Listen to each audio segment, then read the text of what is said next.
نحمده ونصلي على رسوله الكريم اما بعد. ډېر محترم ورونو، نن به موږ تاسو ته وښیو چې عذاب قبر د څه د وجې نه لګي او د عذاب قبر د لګېدو سبب څه وي. اصل کې دا خبر یاد ساتئ چې د عذاب قبر ډېرې فوړې دي، خو د ټولو اولنۍ فوړې د عذاب قبر هغه انسان چې د تشو متیازو د څاڅکو نه ځان نه ساتي، نو دې انسان ته عذاب قبر لګي. یو ځل نبی کریم صلی الله علیه وسلم مبارک په خپله اوښه مبارکه باندې سورو، صحابه کرام ورسره هم دي او په یو مقبرې کې روانو. د حضور نبی کریم صلی الله علیه وسلم مبارک د اوښه مبارکه ویریده. چاوي د حضور علیه السلام مبارک په دې اوښه باندې سو شول، نو نبی علیه السلام مبارک فرمایل دغه دوانو قبرونو والا ته عذاب کیږي، د دې اواز نه ویریده.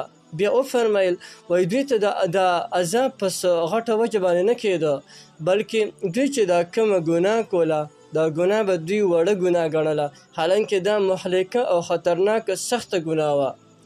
لومبي کس ته چې عذاب کېده نو هغو ته په دې وجه باندې عذاب کېده چې هغه به د تشو متیازو د څاڅکو نه خپل ځان نه ساته. نو د عذاب قبر ډېرې پوړې دي، خو د ټولو اولنۍ پوړې دا ده چې انسان ځان د تشو متیازو د څاڅکو نه ساتي.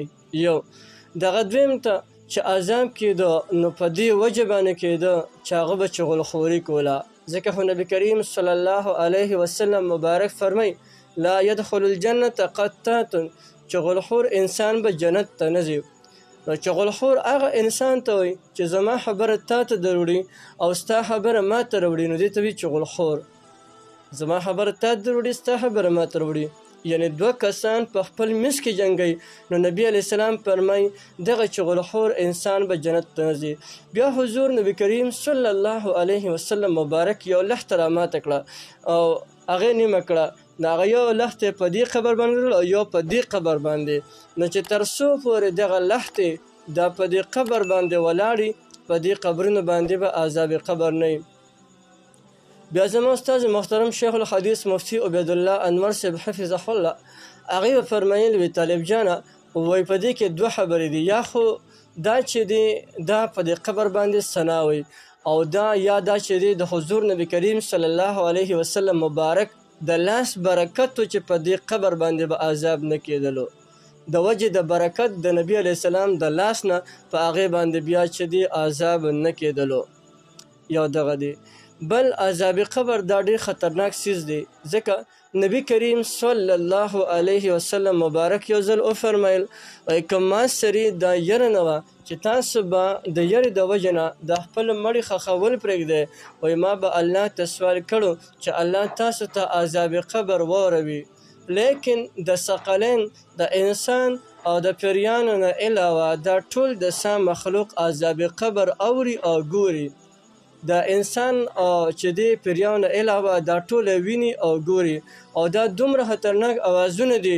وایي که چېرته کې مثلا دا یرې نه وه چې تاسو به د یرې د وجې نه مړي ښخول پرېږدئ، ما به الله ته سوال کړو چې الله تاسو ته عذاب قبر واوروي، خو هغه ډېر خطرناک اوازونه کوي.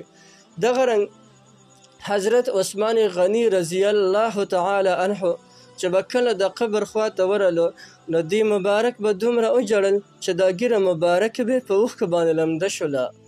چا ورته وی حضرت وی جنت دوزخ یادوي دومره نه جاړئ لکه قبر چې یاد کړې او دومره جاړئ.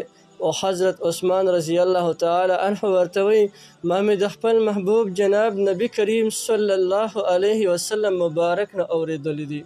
قبر د آخرت په منزلونو کې د ټولو اولنی منزل دی، نو کم انسان په دې کې کامیاب شو هغه هلته کامیاب، کم دلته ناکامه شو هغه هلته کې ناکامه شولو. نو دا د قبر منزل دی چې په دې کې کم انسان کامیاب شو هلته کامیاب. او بیا په دې قبر کې قسمه عذابونه شته. الله جل جلاله خو دې موږ ټول د قبر د عذابونو نه وساتي. هذا واخر دعوه ان الحمد لله رب العالمین.